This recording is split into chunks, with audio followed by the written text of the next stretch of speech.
खुदाया कायम है, ये सारी धरती तेरी है। ये आसमान तेरा, ये सारी धरती तेरी है, ये आसमान तेरा। यहोवा मेरे खुदावंद, बुजुर्ग नाम तेरा। ज़मीन पे सारी तेरा है, चर्चा नाम तेरा।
दुआ करनी कि खुदा की सूरत के अंदर यानी किसी चीज़ किसी जान को खुदा का मुबारक है वो दुआ में रहना है सारी शुक्रगुजारी के लिए सारी वर्शिप के लिए और बाकी सारी क्लास में खुदा हमारी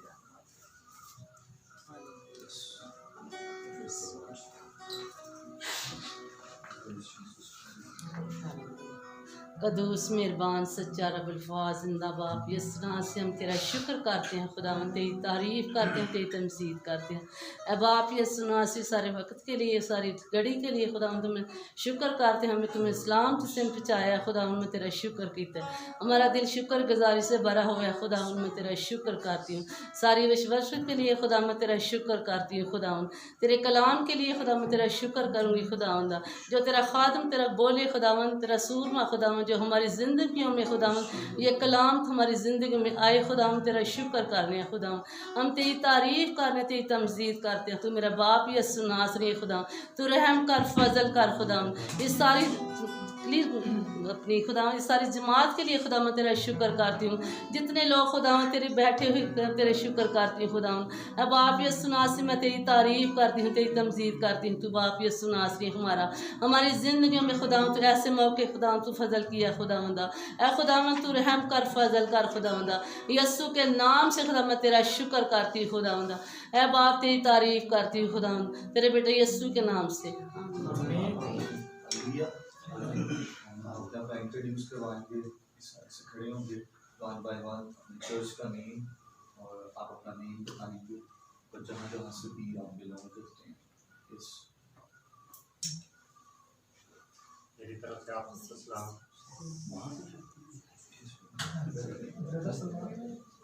अपना नाम बताओ, फादर का नाम बताओ, चर्च का नाम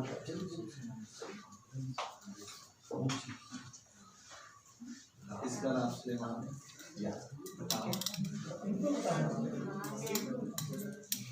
मेरा नाम और मैं इनका बेटा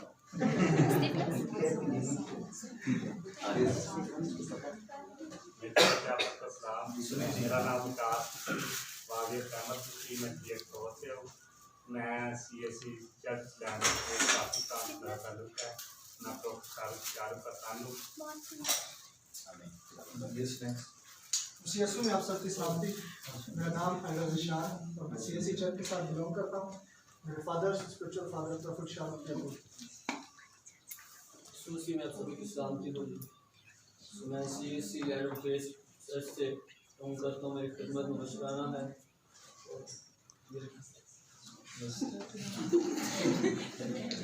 खुदावंद यीशु मसीह के जलाली नाम में आप सबकी सलामती हूँ। मेरा नाम शाहिद यूनुस है।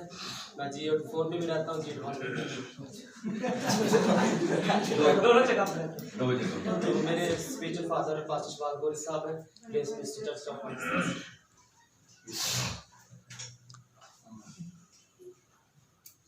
मेरी तरफ से आप सबको सलाम। मेरा नाम आतिफ सरफराज है और मेरे स्पिरिचुअल फादर प्रोफेट शाह और मैं एज अ लीडर के तौर पे इनके चर्च में खिदमत करता हूँ। मेरा ताल्लुक बीच मिनिस्ट्री से CSE लैंड ऑफ ग्रेस। आमीन। मेरी तरफ से सबके सलाम। मेरा नाम मुझसे जवेद है। मैं CSE land of grace church से ताल्लुक रखता हूँ और मेरे स्पिरिचुअल फादर प्रॉफेट शाह हैं। जी आई एम पास्टर शहबाज गोरी from trace church ministry Islamabad से मेरा ताल्लुक है और मैं परसा फजूला बड़ा भाई। आमीन। आप ही डर के अपने दांत में ये जी। हाँ जी, सिर्फ स्टैंड अप। नाम बताएं अपना। शाबाश, ओके ठीक है। ठीक है, और चर्च का नाम बताएं। चलिए नेक्स्ट सवाल। CSU में आपकी सलामती।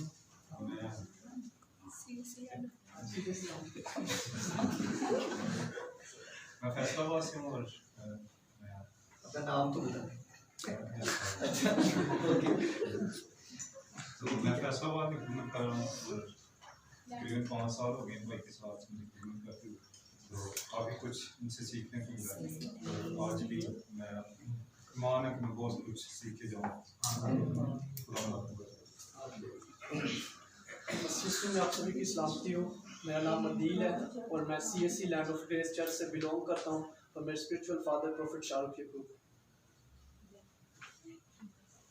चलिए जी, भाई की तरफ से ओके फिर बैठ खुदावंद की जिंदा जलाली और खुशफजल नाम में मेरी तरफ से आप सबको सलाम। मेरा नाम सुमन दिलावर है और मैं CSC land of grace church से बिलोंग करता हूँ। मेरे स्पिरिचुअल फादर प्रोफेट शाहरुख है। सीना सबको सलाम। मेरा नाम मिलाद है। मैं CSC चर्च से बिलोंग करता हूँ। मेरे स्पिरिचुअल फादर प्रोफेट शाहरुख। आप कहाँ से हैं ये भी बताएं। पेशावर। पेशावर से। यस, रामी साहब की बात। मेरा नाम रामेश है। मैं CSC land of grace church से ताल्लुक है मेरा। मैं एज अ वर्शिपर काम करता हूँ।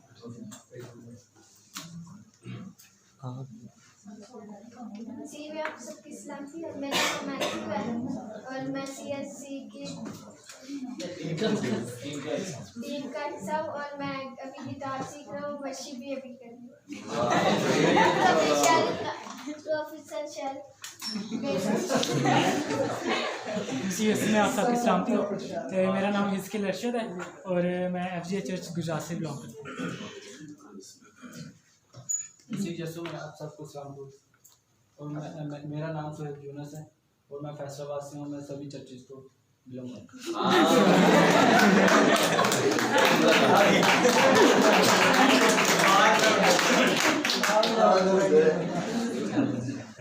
यस, आगे। Good evening everyone. My name is Ishan. मैं CSC land of grace church से बिलोंग करता हूँ। My mentor, my spiritual father prophet Shahrukh ji हैं और मैं यहाँ खुश हूँ कि मैं अभी उनकी टीम का हिस्सा हूँ। Thank you. Yes, next. मेरी तरफ से सबको सलाम। मेरा नाम शर्जील खालिद है। मैं CSC से ताल्लुक रखता हूँ और मैं GSC। इसी पे आप सबकी सलाम थी। मेरा नाम नवाज है और मैं CSC land of grace church से बिलोंग करता हूँ और मेरे स्पिरिचुअल फादर प्रोफेट शाहरुख। मसीह में आप सबको सलाम। मेरा नाम शरून है और मैं यूनाइटेड पेंटिकॉस्ट चर्च से बिलोंग करता हूँ। सीनियस रह गया।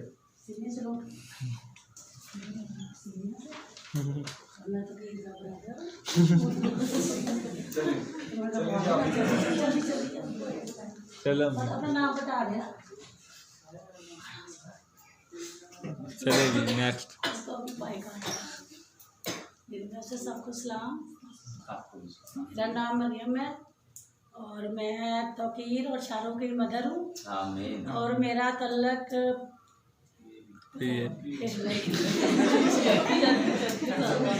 चर्च ऑफ पाकिस्तान हमारे पास्टर साहब हैं। वो जो सब हमारे सबके फादर हैं। चलेगी। आप उनकी बात। किसी में आप सबके सामने मेरा नाम मुर्जा है। CSC लैंड ऑफ चर्च में बिलोंग करता हूँ। मैं मेरे स्पिरिचुअल फादर किसी में आप सबकी सलाम थी। मेरे स्पिरिचुअल फादर प्रोफेट शाहरुख और मैं CSC लैंड से बिलोंग करता हूँ। मेरा नाम हिना है। मेरी तरफ से आप सबको सलाम। मैं CSC church of CSC land of grace से ताल्लुक़ रखती हूँ और मेरे स्पिरिचुअल फादर शाम। मेरी तरफ से आप सबको सलाम। मेरा नाम रिमशा है। मैं प्रेस चर्च मिनिस्ट्री में बिलोंग करती हूँ। मेरे स्पिरिचुअल फादर पास्टर शहबाज को। किसी में आप सबकी सलाम हो। My name is Deborah and मैं CSC land of grace church से बिलोंग करती हूँ and my father is prophet Shahrukh.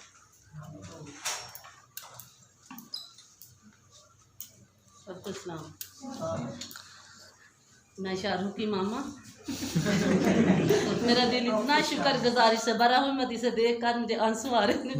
इतना मैं खुश हूँ यहाँ पे खड़ा हुआ या मतलब बहुत बहुत खुश हूँ इसे। और मैं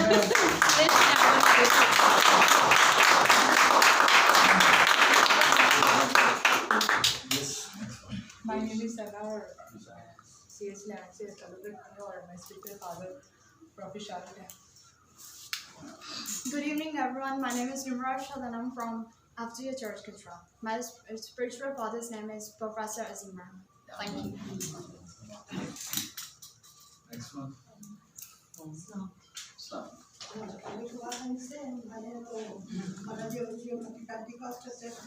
हमारे फादर जी बैठे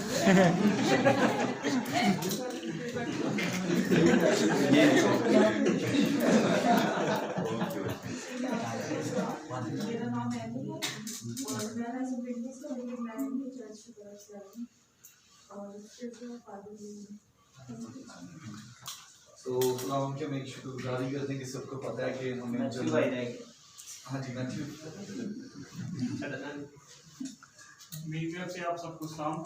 मैं G8 इस्लामाबाद से हूँ और मैं IFGF चर्च के साथ और CSC चर्च के साथ ढोलक की खिदमत कर रहा हूँ 5 साल से। Yes ma'am Lord. मेरा नाम पास्टर जफर सिराज है और मेरा अटक से वाकई से ताल्लुक है और मेरे स्पिरिचुअल फादर अपोस्टल अंकर नरोला जी हैं और यूनाइटेड पेंटिकॉस्टल चर्च से मेरा ताल्लुक है। सो आप सबने मेरा नाम तो पता कर लिया। वो कह रहे हैं। अच्छा यस अपना नेम बता दें प्लीज। में आप सबको सलाम। मेरा नाम सोनी है और मैं यूनाइटेड पेंटिकॉस्टल चर्च से बिलोंग करती हूँ और उसमें स्पिरिचुअल फादर पास्टर जफर हैं। जी मेरी तरफ से सबको सलाम। मेरा नाम सबको पता ही है क्योंकि बार बार सुन रहे हैं। मेरा नाम तो कीर है। मेरा ताल्लुक़ इस्लामाबाद से है। मेरा ताल्लुक़ CSC land of grace Pakistan से है। एज आ जनरल सेक्रेटरी मैं इस मिनिस्ट्री के अंदर काम कर रहा हूँ और शुक्रगुजारी खुदावन की कि खुदावन एवेंजलिस्ट की खिदमत के लिए मुझे इस्तेमाल कर। कोई ऐसा जिसका इंट्रोड्यूस ना हो? ओके मेरा अपना नेम तो आप सभी जान लिया। CSC हकीकत में स्पिरिचुअल फादर की मिनिस्ट्री है जिसे पाकिस्तान के अंदर मैं ऐसे 2 साल हो चुके हैं जिसे रन कर रहे हैं। और जो मेरे स्पिरिचुअल फादर हैं वो डॉक्टर सैमसन एचकोबी जो मेजर 1 के सन हैं। अगर आपने यूट्यूब के ऊपर कभी रिसर्च करें तो आपको उनको मिल जाएगा, जिनका पूरा नेम प्रॉफिट शाफर बशीरी है। सो एक चीज़ जो आप इस कैंपस में ज़्यादा देखेंगे वो है दुआ। वो क्या है? दुआ। आपको अगर कुछ नहीं आता, अगर आपको दुआ करनी आती है तो अपने जहन में ये बात बिठाने का आपको सब कुछ करना आता है। और जिसको दुआ करनी नहीं आती वो अपने निगाह के अंदर अगर सब कुछ समझता है कि मेरी एजुकेशन मेरी क्वालिफिकेशन सब कुछ है मेरे पास, उसे दुआ करनी नहीं आती तो इसका मतलब ये है उसे कुछ भी करना नहीं आता। आमीन। सो आइए अपनी आंखों को बंद करेंगे, हम दुआ करेंगे।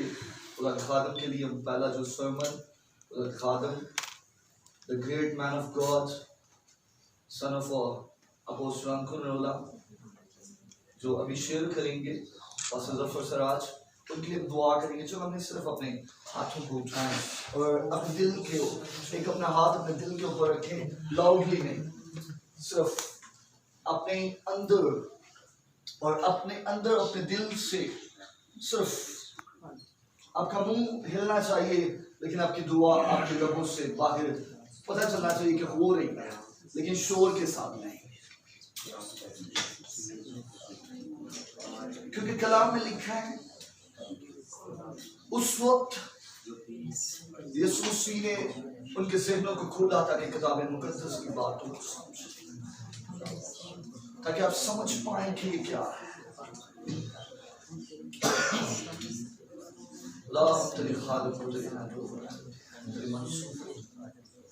जिनके मुंह के अंदर तेरे कलाम है, जिनके मुंह के अंदर तूने अपनी आवाज को रखा है, जैसे खुदा तेरे कलाम के बीच वो बखेरते हैं कलाम खुदा हमारी जिंदगी के अंदर खुदा जो लगे इसके लिए उसको हमारी रूहानी जिस्मानी और हम आगे ऊपर ये होवा दे कि करो चलिए उसके घर में जाए। हमें आइए अपने पाँव पर खड़े होकर खुदा की कलाम की इज्जत में उसके एहतराम में आप सभी तैयार हैं आज के सरमन को लेने के लिए? हालेलुया। अपने हाथ उठाइए फिर आसमान की तरफ, अपने आप को तैयार करिए उन सब अमीक गहरी और बाबरकत बातों के लिए जो आज खुदा हमें देने को है। और मेरा ये यकीन है कि आज की इस सरमन के वसीले से, आज की इस स्टडी के वसीले से और इस सेमिनार के मुनक्कद होने के वसीले से हम अपनी लाइफ के हर सेक्शन में गवाहियों को लेने वाले हैं। मेरा ये बलीव है कि आपका बलीव है आप रूहानी एतबार से बढ़ने वाले हो। ये डन है यीशु मसीह के नाम से। Thank you Lord Jesus. आइए जब तक बोर्ड पे वो लिखेंगे, थैंक यू लॉर्ड जीसस।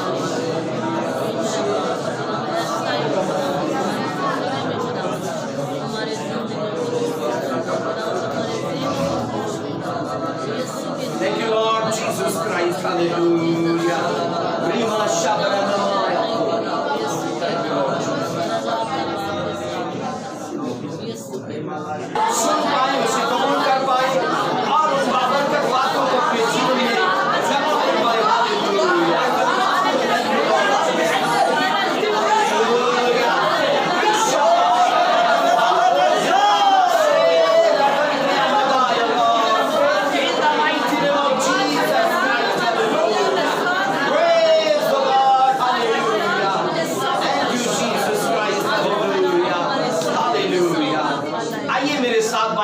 उसको खोलिए। Thank you Lord Jesus. खोलने से पहले इसे ऊंचा करिए। जिनके पास बाइबल मुकद्दस है वो लेकर आए, अपनी बाइबल को ऊंचा करिए और मेरे साथ ये दुआ करिए, खुदावन मैं तेरे कलाम से दिलो जान से प्यार करता हूँ, ऑनर करता हूँ और आज जब मैं से सुनने जा रहा हूँ मैं यकीन करता हूँ और ईमान रखता हूँ उन सब बातों को जो तू अपने ममसूक के वसीले से मुझे देने को है, वो बातें मुझे सेम नहीं छोड़ेगी। मैं रूहानी एतबार से और जिस्मानी एतबार से एतबार में अपनी लाइफ के सब हिस्सों में मैं ब्लेस्ड होने जा रहा हूँ। ऐ खुदावन ये कलाम तुझ में बने रहने का और पाकीज़गी में चलने का एक जरिया है और मैं इसे ऑनर करता हूँ यीशु के जलाली नाम से। आमीन। खुदा के जलाल के लिए एक बार तालियां बजाइए जोर से।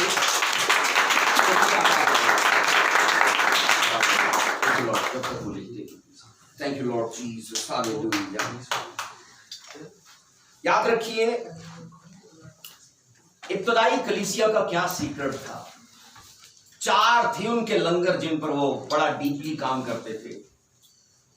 हम एक कश्ती के जैसे हैं और हमारा सफर जारी है जब तक यीशु मसीह ना आ जाए। और हमें अब सोचो लंगर की क्यों जरूरत रहती है। जब तूफान आ जाए, मुसीबतें आ जाए तो कश्ती वाले, जहाज वाले लंगर फेंकते गए ताकि वो कश्ती उस लंगर की वजह से पकड़ में रहे। बाइबल मुकद्दस के मुताबिक इब्तदाई कलीसिया के 4 लंगर थे। वो क्या क्या थे? वो तालीम पाने में, रफाकत रखने में, रोटी तोड़ने में और दुआ करने में मशगूल। ये 4 बातें थी जो इब्तदाई कलीसिया की फाउंडेशन थी। आज उसी का एक हिस्सा है जो हम बनने जा रहे हैं। बाइबल नहीं कहती कि बीमारी मारती है, बाइबल तो नहीं कहती हादसा मारता है, बाइबल नहीं कहती शैतान मारता है, बाइबल कहती अदमे मार्फत मारती है। और याद रखिए जब जब समाज में अदमे मार्फत होगी, और याद रखिए तभी लोग तबाह और बर्बाद होंगे। और मैं ये यकीन करता हूं विजडम में बढ़ने का ये एक हिस्सा है और ये एक कड़ी है जो खुदा आज हमें हमारे साथ जुड़ चुका है। सब बोलिए आमीन। आइए मेरे साथ खड़े खड़े बाइबल मुकद्दस को खोलिए, पैदाइश की किताब और उसका 15वां बाब, और हम उसकी पढ़ेंगे पहले 13वीं वर्ष को और उसके बाद 19वीं और 20वीं वर्ष को। यहाँ पीछे यहाँ लगाओ, ये नहीं लगाओ, इसे निकाल दो, बोर्ड उठा के वहां लगाओ ताकि मुझे भी नजर आए। ठीक है, नहीं उसको सोफे को रहने दो ना, सोफे के ऊपर। खुदा के कलाम में इस तरह लिखा हुआ है, पैदाइश की किताब उसका 15 बाब और 13 आयत में, और उसने इब्राहिम से कहा, यकीन जान के तेरी नस्ल के लोग जो ऐसे मुल्क में जो उनका नहीं परदेसी होंगे और वहां के लोगों की गुलामी करेंगे और वो 400 बरस तक उनको दुख देंगे। 18 से उसी रोज खुदावन ने इब्राहिम से अहद किया और फरमाया कि ये मुल्क दरियाए मिस्र से लेकर उस बड़े दरियाए यानी दरियाए फरात तक किनियों और गुरमजियों और कदीमियों और हत्तियों और फिरजियों और रिफाइम और अमूरियों और कुनानियों और जासाफियों और यबूसियों समेत मैंने तेरी औलाद को दिया है। आमीन। कलाम मुकद्दस का पढ़ा और सुना जाना हम सब के लिए बायस से बरकत रखे। ऊंची आवाज में चर्च बोले आमीन। बैठ जाइए, तशरीफ रखिए। Thank you brother ji, God bless you. आज का हमारा टॉपिक है God can not change his law. God can't change his law. खुदा कभी अपने कानून को नहीं बदल सकता। एक ही तो लफ्ज है जो बाइबल में नहीं है, वो है समझौता। खुदा कभी समझौता नहीं करता कवानीन के साथ। अगर कोई उसकी शरत तोड़े, अगर कोई उसके कवानीन को तोड़े, वो कभी रियायत नहीं करता। और यहां पर हमने ये पढ़ा है, खुदा ने इब्राहिम को ये प्रोफेसी दी कि तेरी नस्ल गुलामी में चली जाएगी। बोलो कितने साल के लिए? 400 साल के लिए। कितने साल के लिए? और बाइबल कहती चौथी पुश्त आजाद होकर आएगी। चौथी पुश्त मतलब, इसका मतलब है 400 साल में 4 पुश्तें गुजर जानी थी। और एक पुश्त स्टडी ये कहती है 100 साल चलती है। और यहां हम पूरी इस 13वीं से नीचे 19 तक पढ़ेंगे तो खुदावन ने कहा 4 पुश्त। उसने कहा चौथी पुश्त जो है वो गुलामी के जुए को तोड़ेगी और वो गुलाम होकर निकलेगी। लेकिन यहां पर हम नीचे आते हैं 19वीं आयत में, जो हमारा असल टारगेट है, जिस पर हम ध्यान करेंगे, जो हमारी तवज्जो रहेगी। ये 10 कौमों का वहां पर जिक्र है। ये 10 कौमें, इसको जरूर ध्यान में रखिएगा। आज का टॉपिक थोड़ा हमारा हिस्टोरिकल है और मेरा ये यकीन है अगर आपका ध्यान रहा और आप मेरे साथ जुड़े रहे तो यकीनन आप उन चीजों को, मैं जिनको डिलीवर और या कन्वे करने वाला हूं, आप उनको समझ पाओगे। आमीन, हालेलुया। अपने पड़ोसी को देखकर बोलिए ध्यान से सुन, क्योंकि सुनने से ईमान पैदा होता है। ध्यान से सुन, सुनने से ईमान पैदा होता है। और आज तेरा ईमान पैदा होने जा रहा है। आमीन, हालेलुया।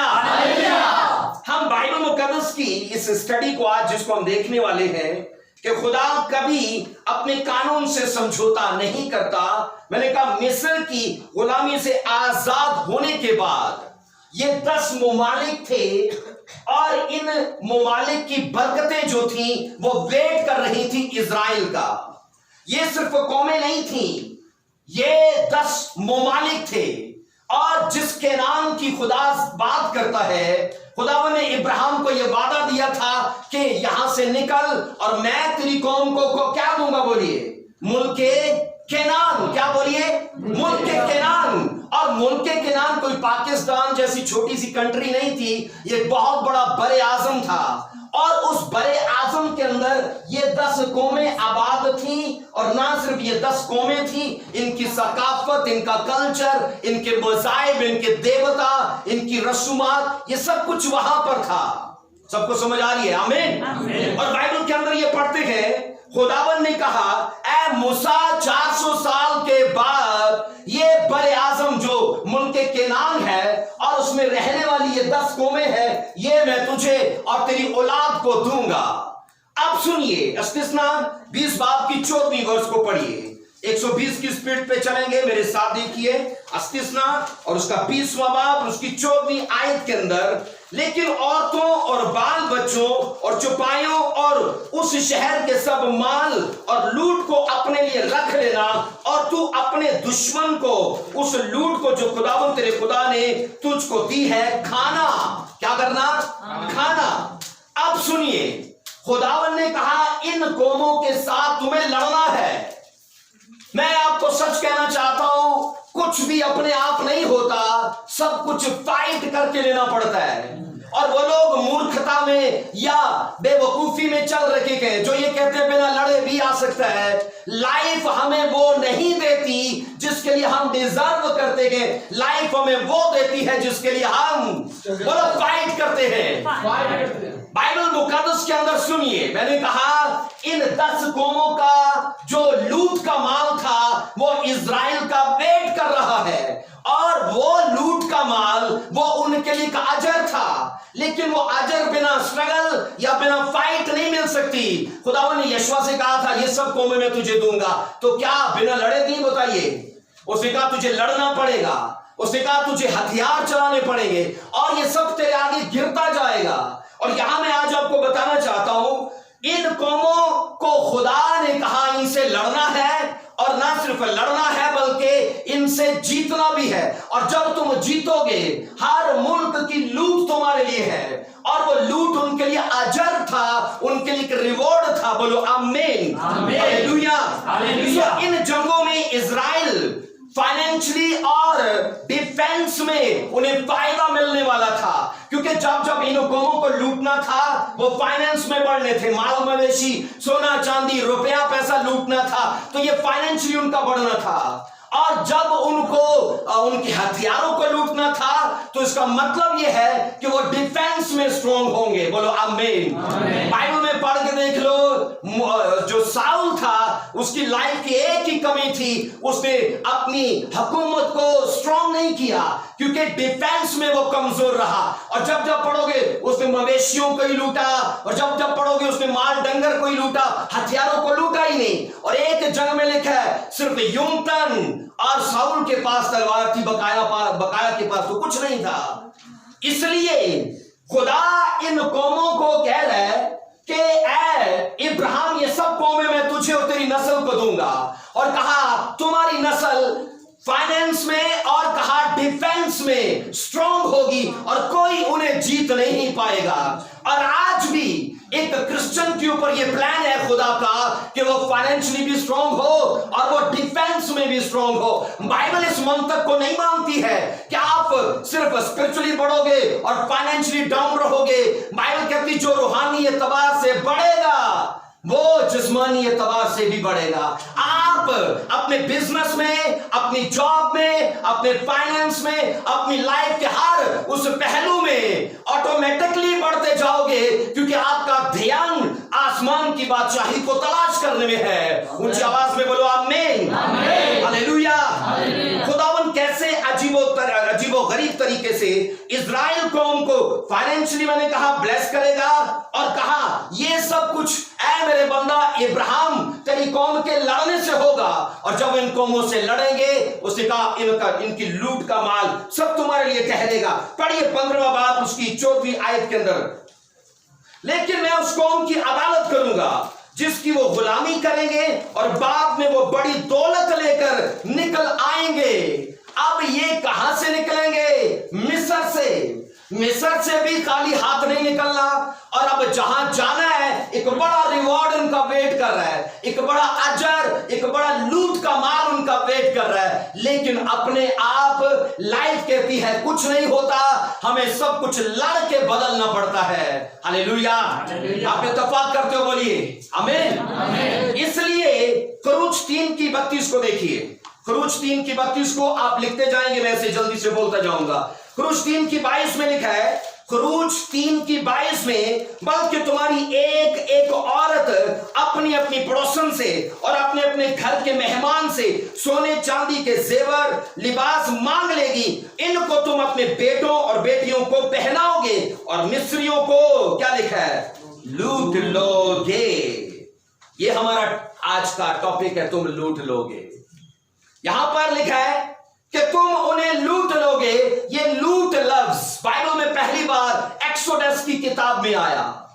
ये लूट का माल, मैंने कहा जिसे इंग्लिश में प्लंडर कहा जाता है, ये लफ्ज बाइबल के अंदर एक्सोडस की बुक में पहली बार आया। और खुदावंद ने कहा जब तुम मिस्र से निकलोगे मैं उनके दिलों को खोल दूंगा और जो जो मांगोगे वो तुम्हें देंगे। यहां से भी मैं तुम्हें ब्लेस करके निकालूंगा, और जहां पर जाओगे लड़ोगे और बरकतें तुम्हारा वेट कर रही है। और यकीन करिए बाइबल मुकद्दस के अंदर माले गनीमत इजराइल का अजर था। ये माले गनीमत हमेशा जो लड़ते थे और जो जीतते थे ये उन्हीं के लिए अजर होता था। और यहां पर खुदावंद ने कहा तुम्हारे लिए एक बड़ी लूट है जो वेट कर रही है। और ये क्या है? ये 10 मुमालिक, 10 मुमालिक, और मतलब एक बड़ा बड़े आजम। आप सोचो जब बाद में वो वहां वादा के मुल्क में गए, एक वसी रकबा हर कबीले को दिया, हर वसी रकबा हर कबीले को बांटा।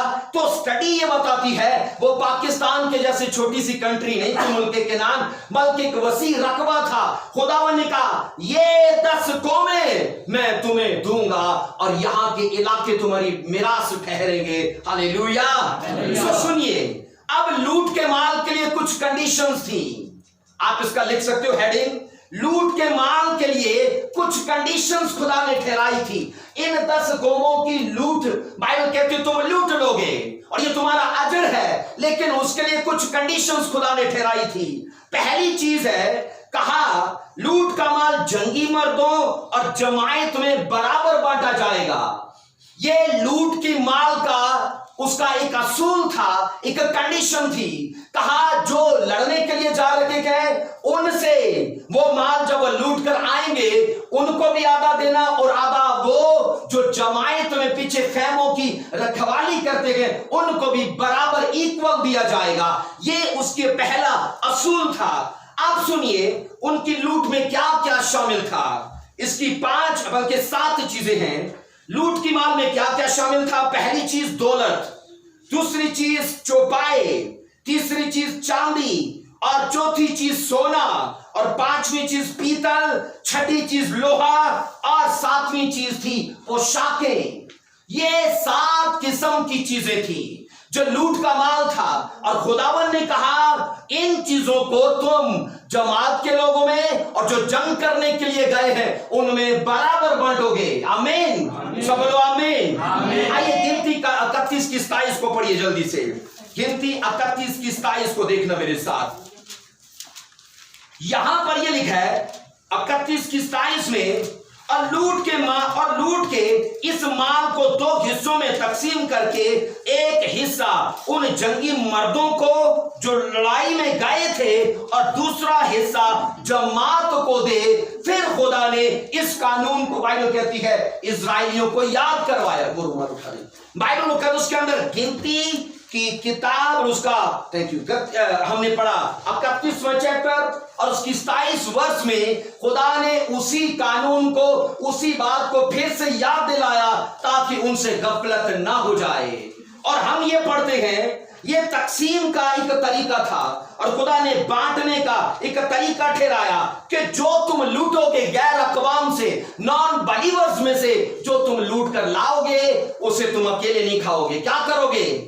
सब में जो वहां पर है और जो आप उसे का बराबर बांटा जाए। ये थोड़ी हिस्टोरिकल बातें हैं, हम असल नुक्ते पर जाएंगे, लेकिन आपको जुड़े रहना है मेरे साथ। आमीन। हालेलुया। 31 की 8 को पढ़िए मेरे साथ, क्या लिखा है इसी की 31 की 8 को। और उन्होंने मकतूलों के सिवा, यहां 31 की हमने पहले 31 की 27 को पढ़ा है, फिर 31 की 1 को पढ़िए, 31 की 1 को। यहां पर लिखा है फिर खुदावन ने मूसा से कहा मदियानियों से बनी इस्राएल का इंतकाम ले, इसके बाद तू अपने लोगों में जा मिलेगा। तब मूसा ने लोगों से कहा अपने, लिखा है, अपने में से जंग के लिए आदमियों को मुसल्ला करो ताकि वो मदियानियों पर हमला करें। और बाइबल कहती है उन्हीं में बलआम नबी भी था जो बाद में कत्ल कर दिया गया इस वाकया के अंदर। तो मदियानियों को क्यों मारा गया? ये वो लोग थे जिन्होंने इजराइलियों के अंदर अपनी लड़कियों को भेज दिया था और उन इजराइलियों ने उन नॉन बलीवर्स लड़कियों के साथ शादी की और यूं बुत परस्ती और फिर कुर्बानियां और देवताओं की वर्शिप को करने लग पड़े। और खुदा ने, बाइबल कहती है, उस रोज इजराइलियों को मारा। अब जब मूसा की बात आई, खुदा ने मूसा से कहा एक वक्त था मदियानियों ने इजराइल को दुख दिया और मेरे गजब को भड़काया। मूसा से कहा इन सब कौमों को मार और इनसे उस बात का इंतकाम ले। आगे 8 वर्ष में पढ़ेंगे। उन्होंने उन मकतूलों के सिवा, लिखा है, अबी और रकीम और सौर और क्या लिखा है, हूर और रबा को भी, जो मदियान के 5 बादशाह थे, जान से मारा।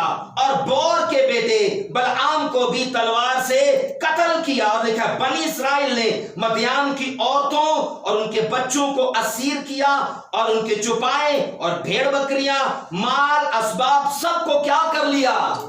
लूट लिया। अब उस कानून की जो खुदा ने दी है शुरुआत हो चुकी है।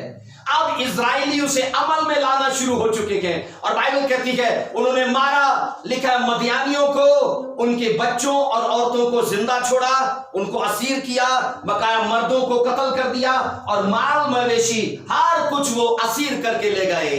सब बोलो आमीन, हालेलुया। सो बाइबल मुकद्दस के अंदर ये पढ़ते हैं हमने 31 की 8 में पढ़ा। इसके बाद जमात के लोगों को बाइबल कहती है यूं ये लूट का माल बराबर तकसीम किया जाता था। आइए पहला सैमुएल उसकी 30 की 24 को पढ़िए जरा। यहां मूसा ने सॉरी दाऊद ने इसी चीज का फिर से जिक्र किया। देखिए मेरे साथ पहला सैमुएल और उसका 30 चैप्टर, और हम उसकी पढ़ेंगे यहां इसकी 24 वर्ष में। अगर पहली से पढ़ोगे तो लिखा है कि दाऊद अपने लोगों समेत किसी और इलाके में लूट मार करने के लिए गया। और बाइबल ये कहती है कि दाऊद उस वक्त सिकलाग में रहता था और दाऊद के इलाके के ऊपर अमालिकियों ने अटैक कर दिया। और लिखा है अमालिकी दाऊद की बीवियों को और उसके साथ जो 600 लोग थे उनके बीवियों बच्चों को असीर करके ले गए।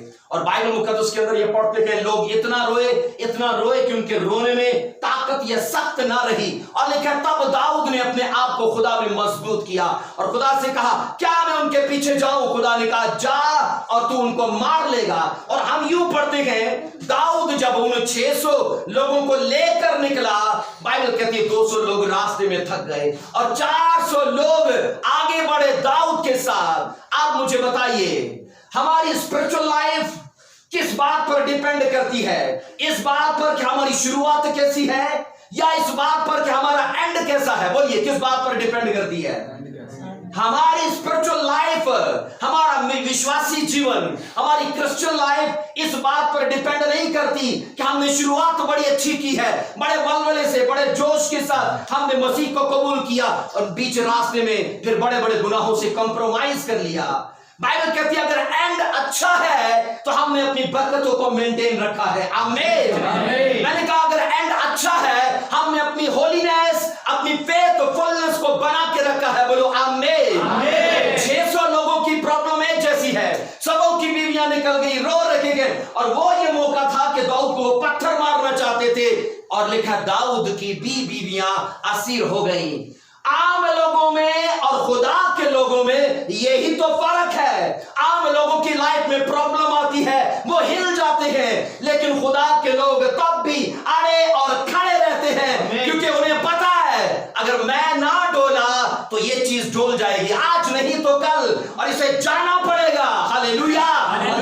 और ये सरमन आपको यीशु मसीह के नाम से ऐसी स्ट्रेंथ बख्शे के प्रॉब्लम्स आपके ईमान को हिला ना पाए। बोलिए आमीन। हालेलुया। बाइबल के अंदर ये पढ़ते हैं, साथ हमें सीखने को मिलता है कि दाऊद ने शुरुआत की, 200 लोग रास्ते में थक गए। हमेशा बहुत सारे लोग हैं जिनकी दुआएं चलती हैं, ज्यादा देर नहीं चलती। दुआ करना बड़ी बात है कि करते रहना बड़ी बात है। फास्टिंग करना बड़ी बात है कि करते रहना बड़ी बात है। मां जो करता रहता है, मेंटेन रखता है, वो समझौता नहीं करता उन चीजों के साथ। और बाइबल ये कहती है 200 लोग रास्ते में थक गए। सवाल करो कहीं मैं थक तो नहीं गया अपनी स्पिरिचुअल लाइफ में, अपना दुआ का आंसर ना आने में, या और तरह की प्रॉब्लम्स को देख के भी अगर वो नहीं जा रही, मैं थक तो नहीं गया। अक्सर लोग वापस लौट जाते हैं। ऐसा है कि नहीं मानना भाई तनु। अब मुझे ये बताओ पास्टर जी, आपका बेबी आपको इसलिए फादर कहता है कि आप उसे पॉकेट मनी देते हो, आप उसे कपड़े देते हो, आप उसका सब ख्याल रखते हो, इसलिए आपको फादर कहता है। तो अगर नहीं कपड़े टाकी दोगे तो आपको फादर नहीं कहेगा, वो तब भी कहेगा कि नहीं कहेगा, वो तब भी कहेगा। हम उसे कहते हैं भाई सिफा चाहिए, नौकरी चाहिए, बरकत चाहिए तो मानेंगे, नहीं देगा तो जा भाई तेरा मेरा। और हम अपने फिजिकल रिलेशन में कहते हैं देवे ना देवे भाई साडा प्यो है, और स्पिरिचुअल रिलेशन में कहते हैं जा भाई आज तो चर्च नहीं जाना, आज तो दुआ नहीं करनी, है ना। लेकिन मैं कह रहा हूं आप थको नहीं, अपने केस को क्विक मत करो, अपनी फाइट को लड़ना मत छोड़ो। मैंने कहा लाइफ हमें वो नहीं देती जिसके लिए हम डिजर्व करते हैं, लाइफ वो देती है जिसके लिए बोलो फाइट करते हैं। आमीन। दाऊद की भी सिचुएशन वैसी ही है। बीवियां चली गई, रोया नहीं है, और लिखा उसने अपने आप को खुदा में मजबूत किया। और बाइबल कहती है इसने जाकर रातों रात अमालिक पर अटैक कर दिया और सिर्फ 400 लोग हैं और वो इतना बड़ा अगुआ है, लेकिन बाइबल कहती है उसे भरोसा रथों का नहीं, घोड़ों का नहीं, तलवारों का नहीं, क्योंकि हमेशा स्टडी बताती है कि दाऊद ने जो जंगें लड़ी है वो यहोवा खुदा के लिए लड़ी है। हालेलुया, सब बोलो हालेलुया। तो जिसकी जंग लड़ी जा रही है वो फेवर नहीं देगा, बोलो देगा कि नहीं? बोलो हाँ के ना? बाइबल मुकद्दस साफ गवाही देती है कि दाऊद ने, इसको पढ़ के देख लो जरा क्या लिखा है, उसकी 24 वर्ष में पढ़ेंगे। और इस अमर में तुम्हारी हम 30 की 24 वर्ष को लिखा है, इस अमर में तुम्हारी लिखा मानेगा कौन, क्योंकि जैसा उसका हिस्सा जो लड़ाई में जाता है वैसा ही उसका हिस्सा होगा जो सामान के पास क्या है, बोलिए। लोग कहते हैं नहीं भाई वो तो रास्ते में थक गए थे, उन्हें नहीं देनी लूट की माल।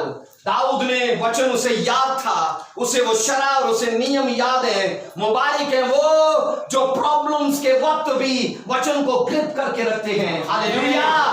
प्रॉब्लम इसीलिए लाइफ में आती है ताकि हम कंफ्यूज हो जाएं, उलझन में पड़ जाएं और वचन को भूल जाएं। वो मुबारक है, मैंने कहा, जो अपनी बीमारी में भी वचन को ग्रिप करके रखते हैं कि ये जाए ना जाए पर मुझे फिक्र नहीं है, ये मारने वाली नहीं, क्योंकि वचन में लिखा है उसके कोड़े खाने से चंगा होगा नहीं बल्कि हो चुका हो। अब अपनी प्रॉब्लम को चेंज कर सकते हो, अपने केस को चेंज कर सकते हो रोज ये डिक्लेयर करके मैं ब्लेस होऊंगा नहीं, मैं हो चुका हूं, मैं चंगा होऊंगा नहीं। जब हम ये दुआ करते हैं खुदा मुझे ब्लेस करेगा, शैतान को भी पता ये सही सेंस में दुआ नहीं कर रहा, ये तरीके से। उसने कहा मैंने काम खत्म कर दिया, तमाम हो गया। अगर आज किसी को ब्लेस होना है उसके खत्म किए कामों पर यकीन करके, उसे नई फाउंडेशन नहीं डालनी कि वो करेगा फिर उसे मसलूब होना है, बोलिए फिर मसलूब होना। उसने कहा मैंने तमाम कर दिया।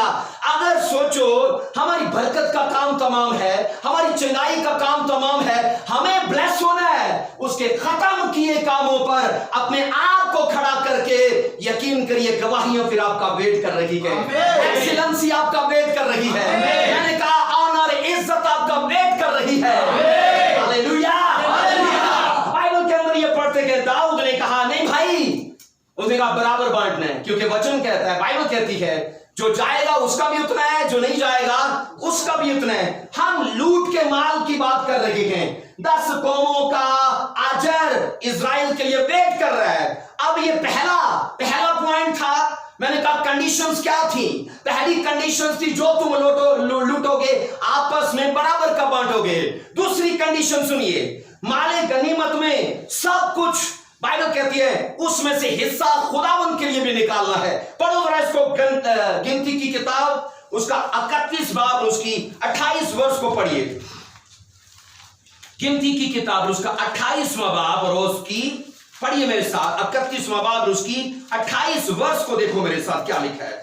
28 वर्ष में लिखा है, और उन जंगी मर्दों से जो लड़ाई में गए थे खुदावंद के लिए, लिखा खा आदमी हो या गाय बैल या गधे या भेड़ बकरियां, हर 500 पीछे क्या लिखा है? एक क्या लिखा है? खुदा का होगा। ये दूसरी कंडीशन है लूट के माल के लिए। जो सो रहे हैं मेहरबानी करके वो छक्का मार रहे हैं तो ज्यादा अच्छा है, क्योंकि फिर आप मुझे भी सुला दोगे। अभी तो मैं रास्ते में हूं, मंजिल बड़ी दूर है भाई। जो सो रहे हैं मेहरबानी करके बगैर शर्मिंदगी करिए, कोई बात नहीं, आप जाए छक्का मार के आए। हालेलुया। कैमरामैन सो रहा है ना हमारा। ओके सुनिए, अब मैंने कहा दूसरी कंडीशन क्या है? लूट के माल में से किसको देना है? खुदा को भी देना है। और कितने में से देना है? 500 पीछे एक। अगर 500 बकरियां लूट ली हैं तो अगर मैंने सोचो 10,000 लूटी हैं और सबको 500 बांट दी है, और सबका क्या फर्ज है? 500 पीछे एक बकरी वो क्या देगा? खुदा को। भेड़ों में से किसको देगा? खुदा को। सोने चांदी में से, हर चीज में से, लूट के माल में से पहली कंडीशन बराबर का बांट दिया। अब सबका बांट दिया तो बोला जो जो तुम्हारे पास है, अब उन चीजों में से 500 पीछे एक एक खुदा के लिए निकालो। ये दूसरी कंडीशन थी। आप सुनो, हम तीसरी कंडीशन को पढ़ते गए। मेरे साथ देखो, गिनती की किताब 31वां बाब उसकी 29 वर्ष से पढ़िए।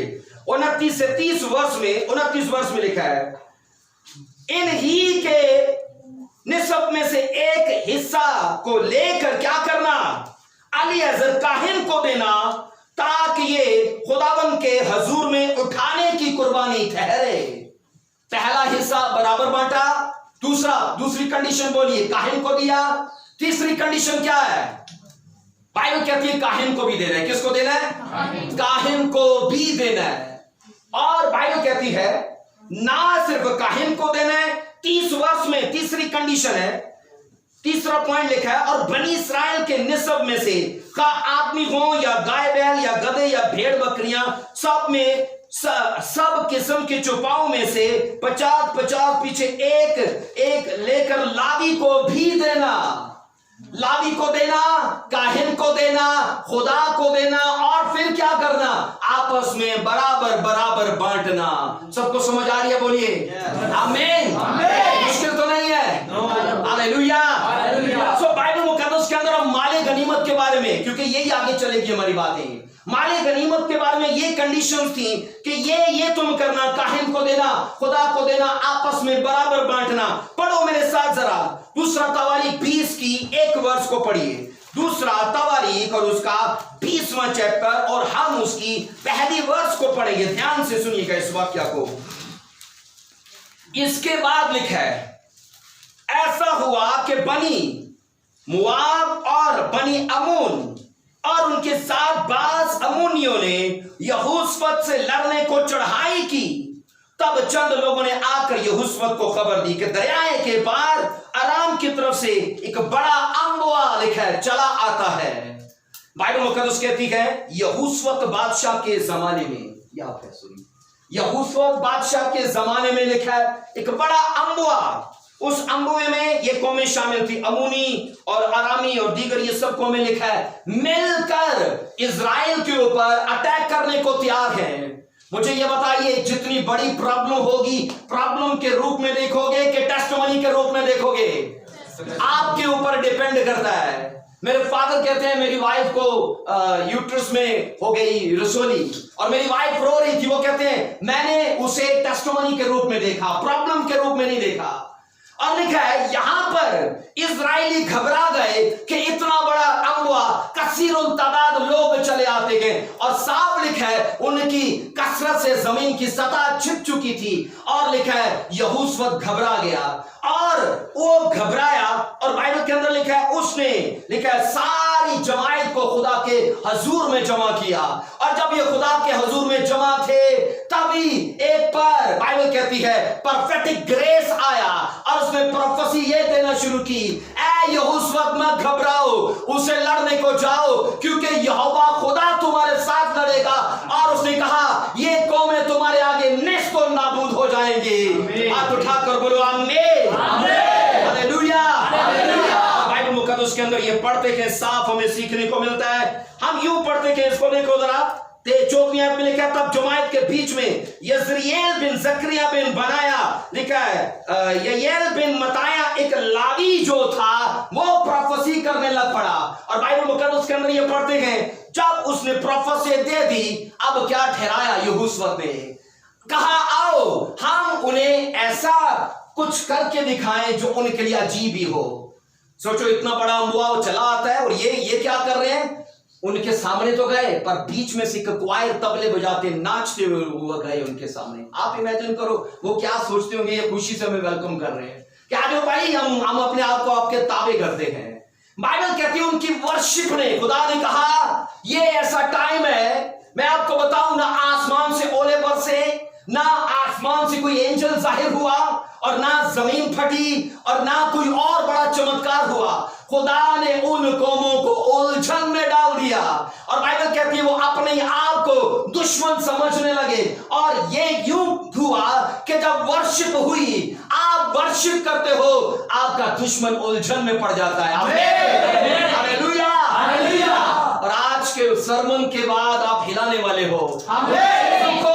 जो आप सताती थी क्योंकि वो उलझन में पड़ने वाली है। आमीन। आमीन। और बाइबल मुकद्दस के अंदर ये साफ पढ़ने को मिलता है, वो कौमें उलझन में पड़ गई, एक दूसरे को मारने लगी। अब इजराइल को क्या करना पड़ा? लिखा है वो पूरी वादी उन्हें ब्लड की नजर आ रही है, कुछ चमकता नजर आया उन्हें, और गए वहां पर, और लिखा है वहां बंदा बशर ही कोई नहीं, पर लिखा है इतना लूट का माल था, इतना लूट का माल था। पढ़ो जरा इसे, देखो मेरे साथ क्या लिखा है।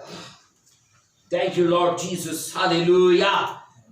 20 की जरा 23 वर्ष को, 20 की 23 वर्ष को देखे मेरे साथ। और लिखा है जब वो गाने और हमद करने लगे तो खुदावन ने बनी अमून और मुआब और कोई शेर के बाशिंदों पर जो यहूदा पर चढ़े आ रहे थे, लिखा है कमीन वालों को बैठा दिया।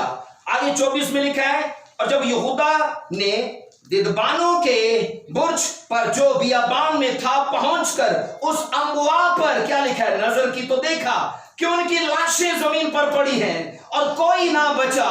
जमात यहोशुआ और उसके लोग, लिखा है उनका माल लूटते आए, तो लिखा है लूटने आए तो उनको इस कसरत की दौलत और लाशें और कीमती जवाहिर जिनको उन्होंने अपने लिए उतार लिया, लिखा है मिले कि वो उनको ले जा भी ना सके। Hallelujah, hallelujah. लिखा 3 दिन तक लूट का माल जमा करते रहे, लूट का माल। लड़ना नहीं पड़ा, लेकिन फकत हुआ कैसे? यहोशुआ ने कहा था खुदा और उसके नबियों का यकीन करो। मुस्लिम क्यों कामयाब है? वो कायम तो नहीं है पर कामयाब हैं। क्यों कामयाब है? क्योंकि वो अल्लाह का भी यकीन करते हैं और नबियों का भी। हम कायम तो हैं पर कामयाब नहीं है। तो क्यों नहीं है? क्योंकि हम खुदा का तो यकीन करते हैं पर खुदा के मंसूओं की इंसल्ट करते हैं, इसलिए हम कामयाब नहीं है। वो कायम है और वो कामयाब है पर कायम नहीं, क्योंकि फ्यूचर उनका नहीं। लेकिन बाइबल मुकद्दस के अंदर ये सीखते हैं, साफ पढ़ने को मिलता है उन लोगों ने आकर लड़ाई नहीं की, बल्कि लिखा है अजर बटोरने में लगे रहे। और कितना अजर था उनके लिए बोलिए? 3 दिन मतवातर मुसलसल कंटिन्यू, हर चीज बाकसरत वहां उनका वेट कर रही थी। हर फेथफुल पर्सन, मैंने कहा हर स्पिरिचुअल पर्सन, हर वो पर्सन जो होलीनेस में है और खुदा के साथ चलने में बिल्कुल ऑनेस्ट है, मैं आपको गारंटी देता हूं बरकतें आपको फॉलो करेंगी। आपको ढूंढना नहीं पड़ेगा, वो आपको ढूंढती चली आएंगी। आमीन। सेम ऐसे ही था। बाइबल कहती है 3 दिन मुसलसल ये उस अजर को लूटते रहे। हालेलुया। इस्राएल कौम ने जहां जहां, बाइबल कहती है जंग की, जहां जहां जंग की, इससे पहले सोचो वहां आप पढ़ोगे अमालीक थे, जबार थे, और भी बड़ी स्ट्रॉन्ग कौमें थी और नामवर कौमें थी जिनके पास वसी रकबा था और हथियार सब कुछ था उनके पास, लेकिन उनको इजराइलियों ने मारा। तो कब कब मारा? जब जब खुदा उनके साथ था। और छोटी छोटी कौमों से पता है वो तब हारे जब खुदा उनके साथ नहीं था। खुदा उन्हें ये एहसास दिला रहा था तुम्हारी कसरत तुम्हें नहीं जताती, तुम्हारा अगर तुम्हें जताता है तो मेरा साथ होना तुम्हें जताता है। और बाइबल मुकद्दस के अंदर ये पढ़ते हैं इजराइल ने जहां जहां जंग की, लिखा है माले गनीमत को बटोरा, लेकिन माले गनीमत को इन्हीं कवानीन के तहत वो इस्तेमाल करते रहे। बराबर बांटा, काहिन को दिया, लावी को दिया।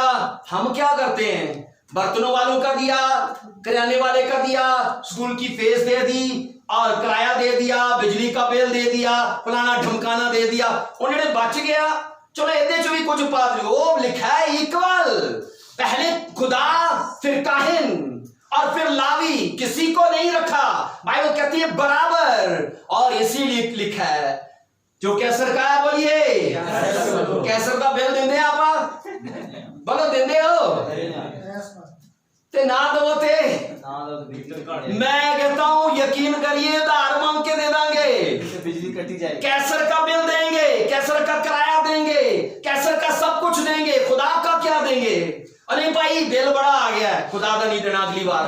अगर आपके इस सीक्रेट को शैतान ने समझ लिया तो सदा ज्यादा बिल देने के लिए फिर तैयार रहो। उसे ये समझ आ गई कि ये टाइट तब नहीं बोलता जब बिल ज्यादा हो, तो भाई बिल हर महीने ज्यादा भेजना है ताकि ये बो ना पाए। और उसे ये समझ आ गई ये चर्च तब नहीं आता जब गेस्ट घर में आए तो कहता है हर संडे भेजो गैस, हर संडे भेजो गैस, सीक्रेट्स उन्हें बता दिए। हम रोते तब हैं, दुआ तब करते हैं जब दुख में हो, दुख में हो तो दुआ और रोजा और ये सब नहीं करते। तो कहता है रखो फिर इन्हें दुख को और रखो फिर इन्हें, क्योंकि रोंदे उदैया। बाइबल मुकद्दस के अंदर ये पढ़ते हैं इस कौम ने हर चीज को मेंटेन रखा और लाखों में करोड़ों में नहीं है, टॉप पे है, बैंकिंग में टॉप पे, एग्रीकल्चर में टॉप में, स्टडी में टॉप पे, ज़राअत में टॉप पे, हर चीज में ये टॉप पे है। तो क्या है उनके अंदर? वचन का ऑनर करना, जो आज हम में नहीं है। आमीन। बाइबल कहती है उनके बुजुर्गों ने इतना बोया, इतना बोया, इतना बोया, आज नस्ल काट रही है ना, काट रही है उनकी। हमें बच्चों की इंश्योरेंस का पता है कि करा लेनी चाहिए, स्पिरिचुअल इंश्योरेंस का नहीं पता। बाइबल मुकद्दस के अंदर ये साफ पढ़ने को मिलता है। ये इजरायलियों के रूल्स थे जो खुदा ने उन्हें दिए। कहा कि तुम इसे काहिन को भी दोगे, लावी को भी दोगे, और हर वो लावी जिसका काहिन नहीं, वो लावी नहीं है, क्योंकि बाइबल उसे नहीं मानती। क्योंकि लावी अगर लोगों से ले सकता है तो लावी का नहीं जाएगा। क्यों पादरी साहब दसो मेनू? अगर कोई बिशप टाइथ नहीं देता, अगर कोई लावी टाइथ नहीं देता, तो इसका मतलब है वो बाइबल के रूल के मुताबिक नहीं है। हर लावी का बोलो क्या है? काहिन। और हर काहिन का बोलो सरदार काहिन। आमीन। एक सिस्टम है, एक सिस्टम है। साढ़े रिवाज है भाई, ऑल इन ऑल आप ही ऐसी सारा कुछ। और यकीन करिए इसलिए बोने वाले कर्जों में है और इसलिए हम भी प्रॉस्पर नहीं है, क्योंकि जब वो आता है और हम भी निकालते हैं। आप बाइबल के अंदर ये पढ़ लो, हमें 3 चीजों का जिक्र मिलता है, दरिया यरदन, फिर गलील की झील और फिर बैरे मुर्दार। गलील का झील पानी गलील की झील का पानी गिरता है दरिया यरदन में, ये चलता पानी है।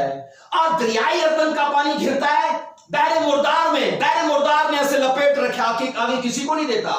गलील के झील में जीवन है, मीठा पानी है, तो क्यों है? अखराज है, वो देर है, ले रहा और दे रहा है, ले रहा और दे रहा है, और जीवन है उसके अंदर। और यही सेम दरिया यरदन क्या, वो ले रहा और दे रहा है, ले रहा और दे रहा है। और आज चर्च में बहरे मुर्दार जैसे लोगों की कसरत है, जो आया और लिया और खाया। और याद रखिए बीज बोने के लिए है, खाने के लिए नहीं है। क्योंकि किसान जब फसल काटता है तो कुछ रखता है, किसके लिए? आइंदा बोने के लिए, कुछ रखता है खाने के लिए। हम सभी रखते हैं खाने के लिए। और जब बीज नहीं होएगा तो बोलिए क्या काटेंगे? इसलिए मैंने कहा आज चर्च में 2 तरह के लोग हैं। एक वो जो देते हैं, मुझे बताओ ठहरता पानी बनता है कि चलता पानी बनना है? बोलिए ठहरता पानी जाओ, फिर दरिया कराची में जाओ, समुद्र में जाओ। मैं कहता हूं आप पी नहीं पाओगे, क्योंकि देता नहीं है किसी को, है ना? सिर्फ आया लिया, आया लिया, आया लिया। वो चीजें मर जाती हैं, ब्लेसिंग्स मर जाएंगी, याद रखिए। और इंतकाल मतलब मुंतकिल करना, दिया और आया और दिया। और बाइबल ये बता रही है ये चीजें हैं जो खुदा उन्हें सिखा रहा है। कहता लूटोगे ये मैं तुम्हें दूंगा। और सोच लो इन कौमों में उन्हें लड़ना नहीं पड़ा। खुदा ने जब उन्होंने वर्शिप की है, बाइबल कहती चमत्कार किए, और लिखा है उन लोगों को उलझन में डाल दिया। आपका बोना शैतान को उलझन में डालेगा, उन बीमारियों को उलझन में डालेगा। आज चर्च में सूखे हाथ वाले चर्च आपको बतेरे मिलेंगे। बाइबल के अंदर लिखा है एक वाक्य था, एक आदमी सूखे हाथ से आया चर्च में। आपको क्या लगता है कि वो वहीं पर था? वो वाक्य मैं कहता हूं उससे ज्यादा सूखे हाथ ले आकर चर्च में लड़ गए, है ना? ऐसा है कि नहीं? बोलिए इत्तेफाक करते हो कि नहीं?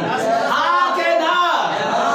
उससे ज्यादा सूखे हाथों वाले हैं यहाँ पर, क्योंकि बोना नहीं है। आमीन। Praise the Lord. ताली बजाओ खुदा के जलाल के लिए।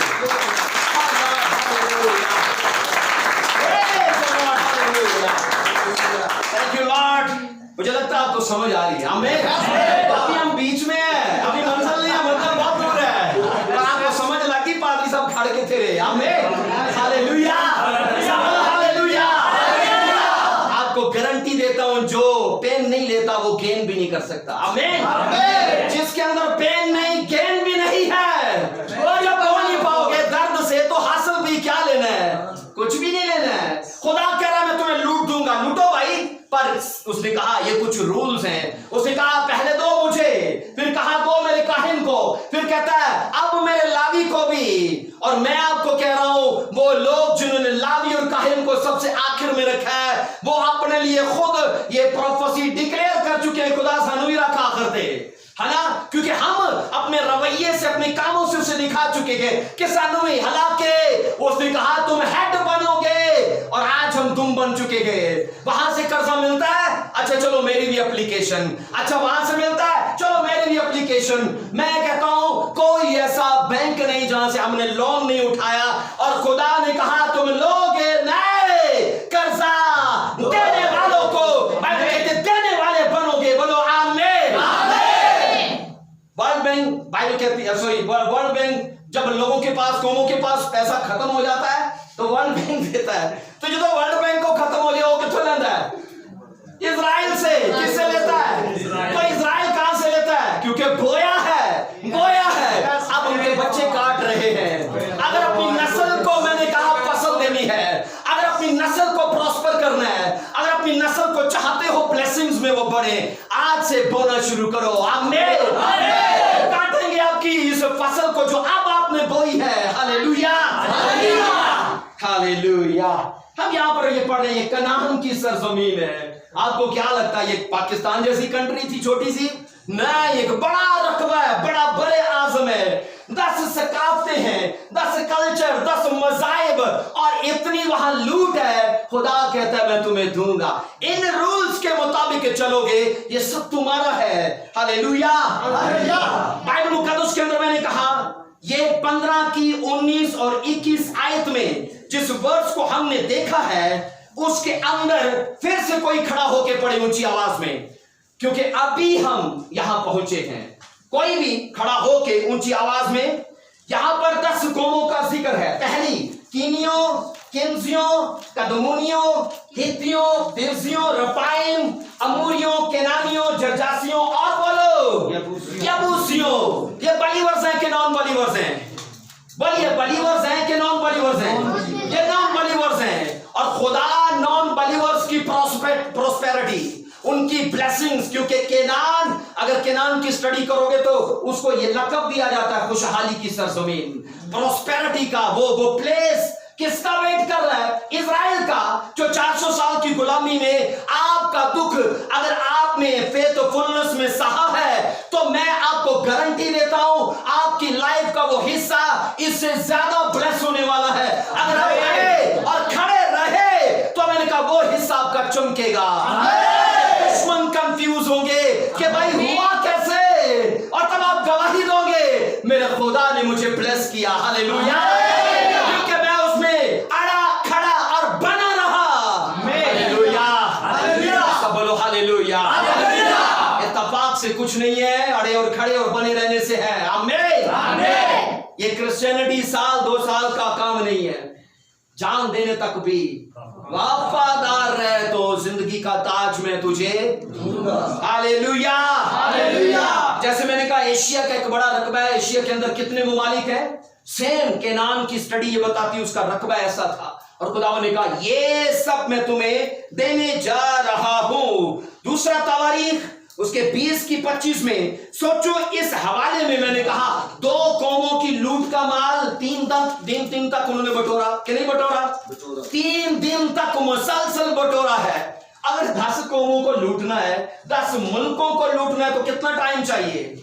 ये ग्रेस है खुदा का, जो वो टेस्टिमनीज देता है तो आपको लोग लाने पड़ते हैं। आओ भाई मेरे नाम जरा पढ़ो, मेरी टेस्टिमनी चर्च लेके जानी है। आप अकेले उन टेस्टिमनीज को दिखा नहीं पाते, आपको लोगों की, बाइबल कहती है, उसने कहा आओ हमारे जाल फटे चलते गए, हमारी हेल्प को आओ, क्योंकि वहां उनकी टेस्टिमनी बन चुकी थी। आमीन।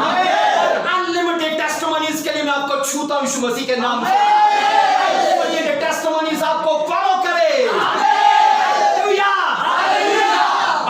उसके अंदर आओ पढ़ो एक वर्स को, इस्तिस्ना उसका 3 बाब, उसकी 24 और उसकी 27 वर्स को पढ़ो मेरे साथ। हालेलुया। रिशामा बाबा बाबा ब्रनाया बेरिसेनाया। हालेलुया। इस्तिस्ना पढ़िए मेरे साथ। मैंने कहा उसका 3 बाब, उसकी 24 और हम उसकी यहां से 27 वर्स तक पढ़ेंगे। देखो मेरे साथ क्या लिखा है।